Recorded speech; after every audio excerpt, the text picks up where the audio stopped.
They told you spiritual awakening is peace, light, transcendence, a soft voice, a quiet smile, a life that finally makes sense. Jung discovered the opposite. The final stage isn't about becoming holy, it's about becoming whole. And that terrifies the human mind more than anything else, because wholeness doesn't just include your love and your wisdom, it includes what you've been running from. And it will cost you something most people refuse to give up: your innocence. Not your bad habits, not your ego tricks, your innocence, the part of you that still wants to believe you're the good one. The part that needs a villain to stay clean, the part that wants awakening to feel like a reward instead of a reckoning. Jung saw this up close. In his office, patient after patient walked in thinking they were evolving, only to realize they'd built a prison of light around their darkness. Some people broke through, others broke down completely, and here's the disturbing part. The difference wasn't intelligence, it wasn't discipline, it wasn't willpower, it was one capacity. We'll get there. Because this final stage doesn't start in a meditation retreat. It happens when your life still looks perfect and you feel nothing. It happens when the mask still works and you can't breathe inside it. It happens when the version of you that everyone applauds starts dying in your own hands. And when that begins, there's no clean way back, only forward. Awakening at the deepest level does not begin with bliss, it begins with fracture.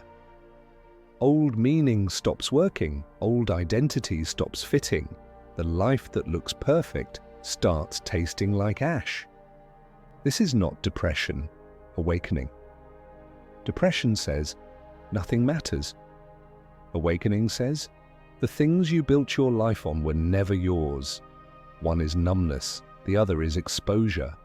Most people don't want awakening, they want anesthesia. They want practices that soothe the nervous system while keeping the shadow locked away. They want spirituality as sedation, they don't want truth. They want a prettier story, a cleaner narrative, a more flattering identity, healed, aligned, chosen, evolved. A new costume that still avoids the same darkness. There is no shortcut through this. Innocence must die. The belief that you are only the good parts, that evil belongs to other people, that the shadow can be ignored without consequence. And when bypass finally breaks, elevation will not be the first feeling. Stripping will, exposure will, the first freedom arrives like terror. And the prettiest story of all is the prison made of light. Meditation can be beautiful, gratitude can soften the heart, affirmations can reshape the mind. None of that is automatically wrong. The danger is what happens when beauty becomes camouflage, when peace becomes performance, and performance becomes a cage. You don't heal darkness by decorating it. A prison is still a prison, even when the bars are made of light. This is how it forms. Language becomes armor. Alignment becomes control. Protecting energy becomes avoidance. Detachment becomes emotional coldness with a spiritual name. The persona upgrades into something refined and untouchable, yet the same impulses remain, only dressed in sacred clothing. You can't transcend what you refuse to touch. What is refused does not die. It waits, it gathers interest. Then it returns as emptiness no mantra can fill. A familiar figure appears here, the flawless seeker, always calm, always holding space. Every sentence sounds like a quote. Every emotion gets translated into a concept before it can be felt. The life looks clean, the aura looks perfect. Then the door closes. In private, the house is cold. Conversation feels scripted.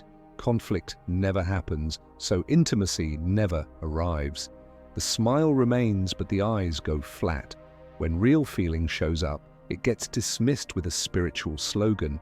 Grief becomes a lesson, anger becomes low vibration, loneliness becomes solitude, boundaries become weapons, then get justified as self-love.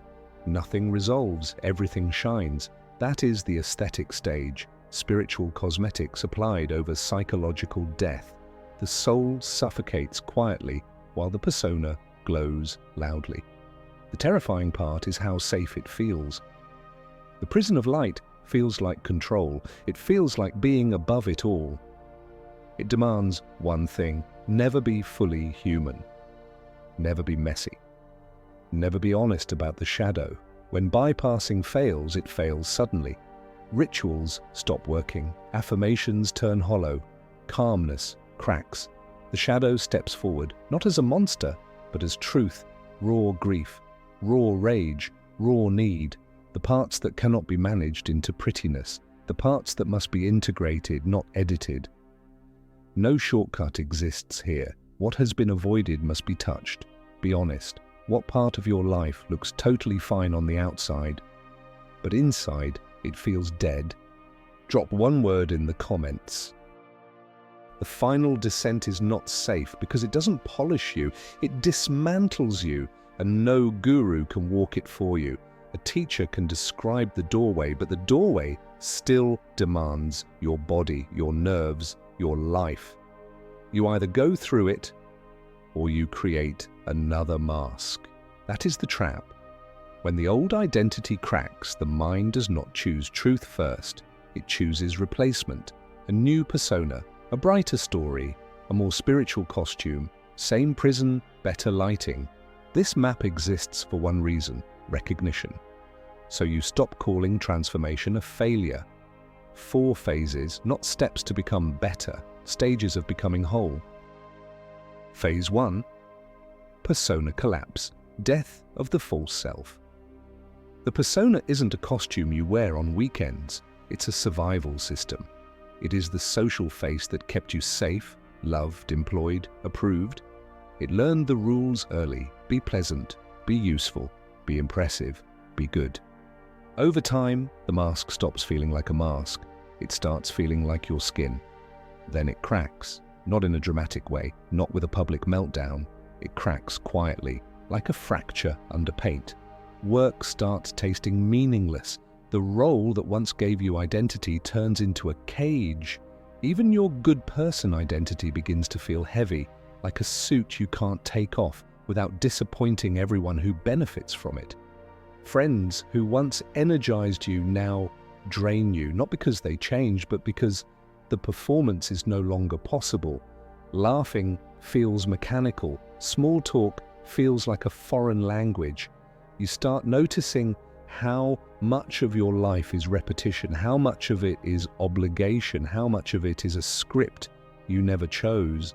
The terrifying part is that it happens while everything still looks fine. You still show up, you still smile, you still function, you do the right things, yet something inside has stepped back and stopped pretending. The inner world goes quiet in a way that feels wrong, like a room after a power outage. The applause hits your ears and somehow lands nowhere. Compliments don't enter, achievements don't feed you, success doesn't warm you, it just bounces off. This is the death of the false self, and it does not feel like rebirth. It feels like annihilation. The mind calls it a crisis because it cannot imagine life without the mask. The body calls it something else: tension in the jaw, fatigue that sleep can't fix, nausea for no reason, restlessness that has no destination, insomnia that turns night into interrogation. The nervous system is losing a script it depended on, and it doesn't know how to stand without it. People notice. They look at you a little longer. They ask questions that don't sound like questions. Are you okay? The automatic answer appears, I'm fine. The truth stays unspoken because the truth sounds insane. The identity is dissolving, and you cannot force it back into place. No amount of effort can make the old enthusiasm return. No amount of gratitude can resurrect a dead role. No amount of discipline can make your soul lie convincingly again. This stage creates isolation, not because you are being punished, but because the persona cannot accompany you into what comes next. A crowd can love a mask. A crowd cannot protect you from the shadow. Applause can keep a performance alive, but it cannot keep you whole. A harsh test appears here, the urge to rebuild immediately, a new job, a new relationship, a new belief system, a new purpose. Anything to stop the freefall, anything to restore certainty, anything that lets you feel like someone again. That rescue impulse is understandable. It is also the doorway out of the process. It creates a replacement mask, not wholeness. Same prison, better lighting. Phase 1 demands something humiliating. Staying honest while the old self collapses. No dramatic announcement, no spiritual speech, no aesthetic glow-up. Just a quiet refusal to lie to yourself. Because this is where awakening becomes real. Your personality starts to die while you're still breathing. Phase 2. Shadow confrontation. Withdrawal of projection. The shadow is not just your flaws, it is not just trauma. They tell you it's the negative stuff you clean up, so you can finally be pure. For Jung, the shadow is the rejected self, the parts you disowned to earn approval, the impulses you learned to hide, the cravings you called shameful, the aggression you buried under politeness, the envy you renamed discernment, the manipulation you disguised as help, the selfishness you justified as survival, the cruelty you denied because it didn't fit your self-image. And the shadow is not only dark, it also holds what you buried because it was too powerful to be safe: sexuality, ambition, intensity, leadership, genius. The parts that would have made you stand out and risk rejection. They tell you the shadow is healed by staying positive. Jung discovered the opposite. The shadow is integrated only by ownership. This is where most people turn back, because the shadow does not arrive as a cartoon villain. It arrives as memory, it arrives as pattern. It arrives as that moment when your goodness stops feeling innocent. It arrives when you realize you weren't always kind, you were sometimes strategic, you weren't always patient, you were sometimes afraid to be disliked. A clean sentence becomes impossible here. I would never do that. Projection begins collapsing. The mind starts seeing what it avoided seeing. The person you condemned as manipulative, your manipulation exists too. The person you labeled selfish, your selfishness exists too. The person you called narcissistic, your hunger for admiration, lives somewhere inside you, not as theory, as capacity. This stage destroys moral superiority. It removes the comfort of being the good one. It pulls the villain out of the world and puts it inside the mirror. That is why it feels like a blade. A spiritual identity built on purity cannot survive this. The ego wants a clean narrative, heroes and monsters, light and dark, good people and bad people. The shadow gives you a sentence the ego hates, the monster lives in the basement, and the hero has been feeding it with denial. Here comes the brutal part. The shadow doesn't reveal itself as evil. It reveals itself as everything you did while believing you were good. Help offered to feel needed. Honesty used to wound. Boundaries used to punish. Kindness used to buy love. The shadow shows the bargains you made with your own soul. It shows the deals you signed without reading the fine print. It shows how often "I'm just trying to help" was a disguise for control. It shows how often "I'm just being real" was a cover for aggression. It shows how often "I'm protecting my peace" was a way to avoid intimacy. And now responsibility begins. Parents can no longer carry everything. Partners can no longer carry everything. Society can no longer carry everything. The projection returns home. Blame loses its sweetness. Victimhood loses its power. The psyche stands in front of itself and says, "This is mine. This is not meant to shame you. It is meant to free you." Ownership is not self-hatred. Ownership is power. The moment you admit capacity, you stop being controlled by it unconsciously. What is denied operates in the dark. What is owned can be directed. The shadow integrated becomes fuel, clarity, truth. The shadow denied becomes sabotage. This is where the real awakening splits from the aesthetic stage. The aesthetic stage wants to feel good. The real stage wants to be real. And here is the hard line.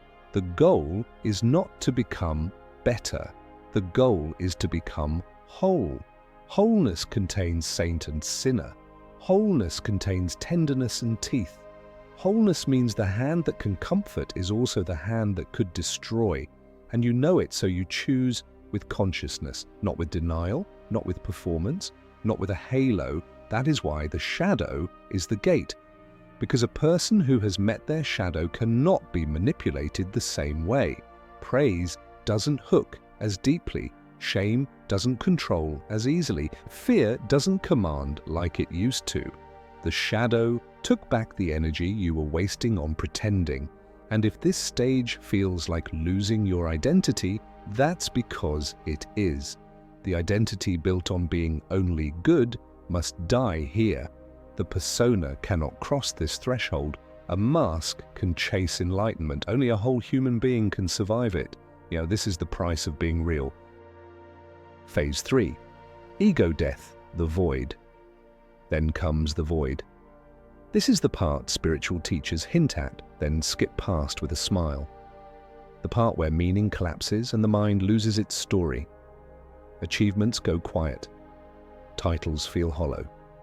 Even spiritual progress stops offering comfort, as if the soul is bored with your trophies.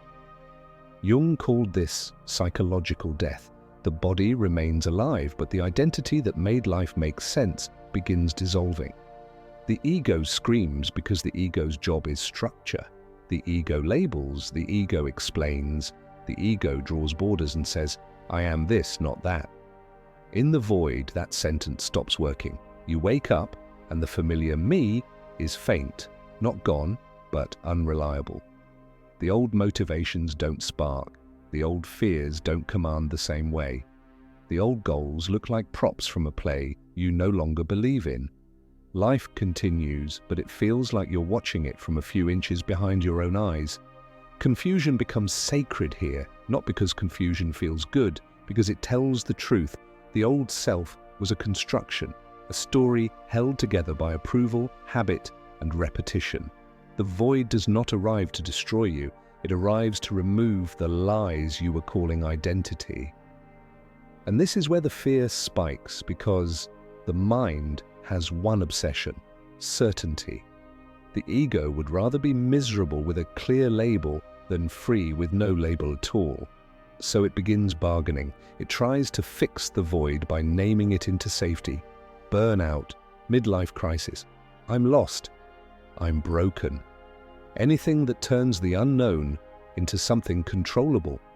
When ego death is genuine, the mind doesn't explode. The mind quiets in a strange, empty way. The world stays solid. You can still do what needs to be done. Yet the internal narrator, the one who used to comment, defend, interpret, perform, starts losing volume. That silence feels like terror at first, because without the narrator, who are you? This is the moment the ego tries its final move: replacement, a new identity, a new label, a new mission. It will reach for anything that restores the feeling of being someone. It will even become spiritual again, but sharper this time, more chosen, more awake, more special. That impulse is the last trap. It rebuilds the prison with better architecture. The void demands endurance. It demands the capacity Jung saw as the divider between breakthrough and breakdown, the ability to tolerate despair without forcing a false meaning onto it. This despair is not depression, awakening. Depression is numbness with hopelessness.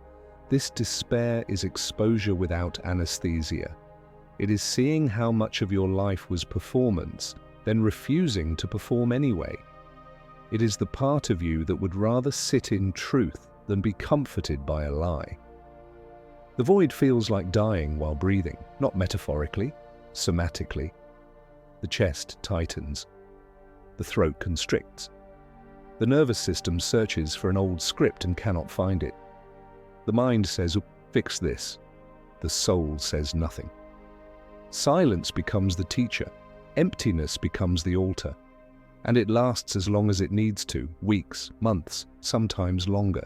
Not because you are failing, but because the caterpillar must dissolve before the butterfly is possible. No shortcut exists here. No mantra can bypass dissolution.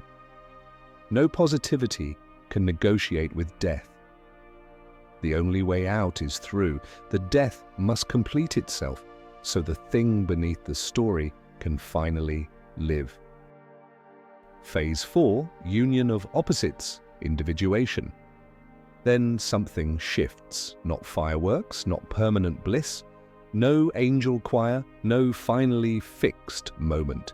A new solidity appears, not the rigid certainty of the persona, but the quiet weight of wholeness. Jung called this individuation, becoming the totality of what you are. Not a better person, a complete person. Opposites stop being enemies here. The civil war ends because you stop splitting yourself into acceptable and unacceptable. Light and shadow become one psyche. Love and hate become honest energies instead of secret shame. Tenderness and ferocity become tools, not contradictions. This is where the performance collapses for the last time. This is where nice dies. Nice is not goodness. Nice is strategy. Nice exists to be liked. Nice smiles while seething, then punishes indirectly. Nice agrees while resenting. Nice keeps the peace by abandoning truth, then calls that abandonment maturity. Kindness is different. Kindness is honest with a spine. Kindness can be gentle, but it does not lie.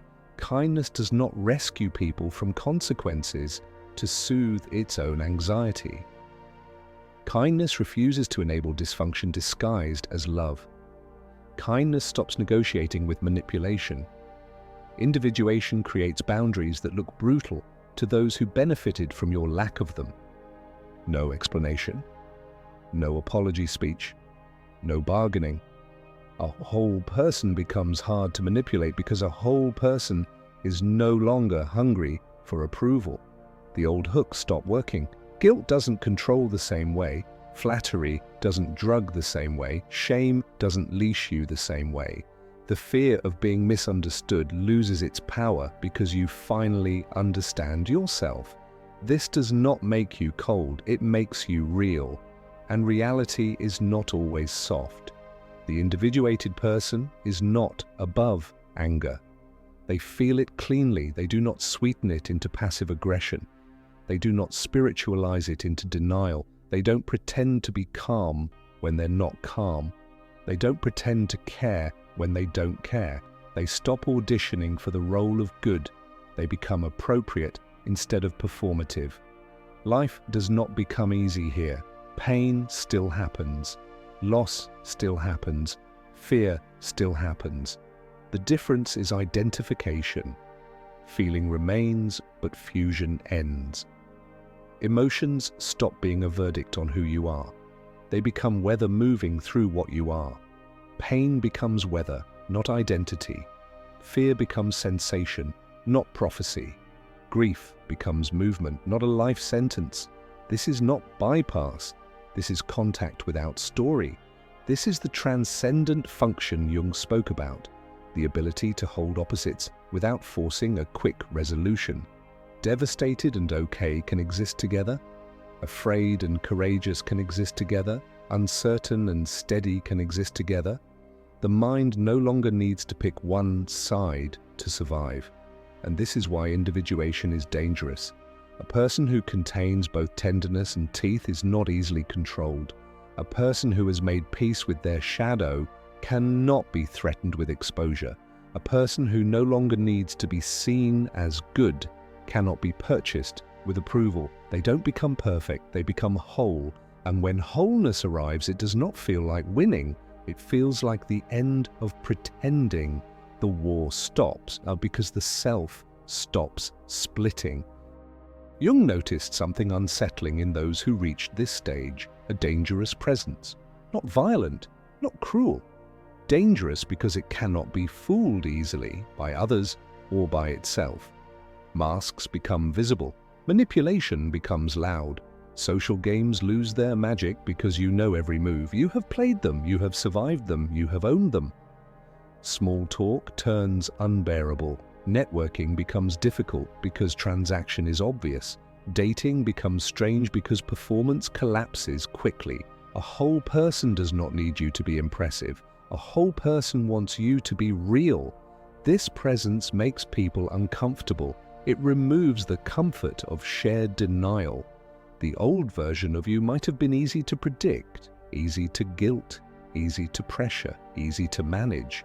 The individuated self becomes ungovernable in the best way, not rebellious for attention, but free from the need to be owned.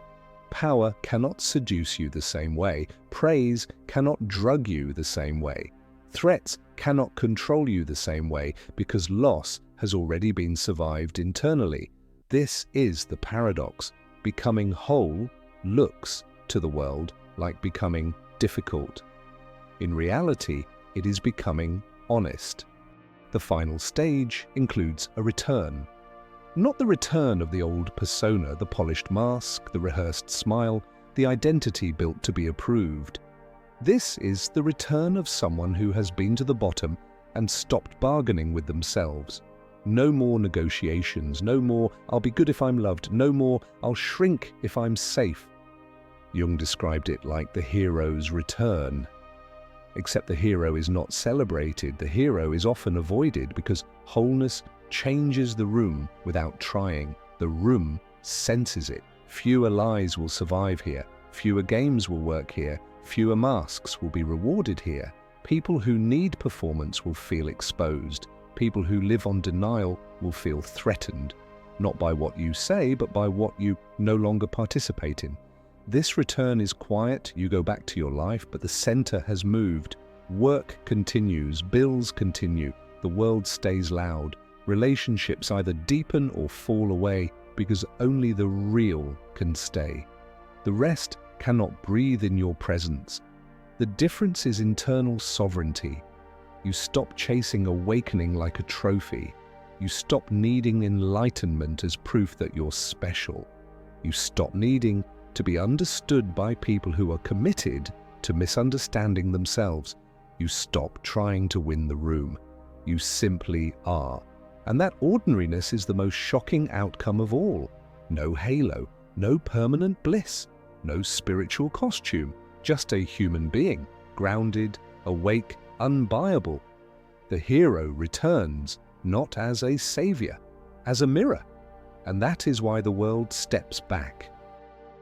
The final stage does not remove pain, it removes illusion. It does not grant a perfect life, it grants a true one where you can no longer hide behind the persona, no longer numb yourself with high-vibe stories, no longer pretend the shadow belongs to someone else. No shortcut exists, no guru can do this for you, no technique can spare the cost, because the cost isn't effort. The cost is innocence. You must pay with the fantasy that you are only the good parts. You must lose the comfort of moral superiority. You must face the shadow without collapsing into it, without performing purity, without turning self-awareness into self-hatred. You must endure the void without buying a prettier story to escape the silence. Now, that is why most never reach it, not because they are weak, because the price is terrifying. The willingness to be nobody, the courage to be nothing for a while, the strength to let the old self die so the real self can be born. If your chest tightens when these words land, the process is already closer than you think. The descent has already begun. The mask is already cracking. The light is already failing, so the truth can finally be seen. And the final truth is simple and brutal. The prison made of light is still a prison. Wholeness is the exit. No halo, no applause. Just freedom real freedom on the other side of what you refused to face.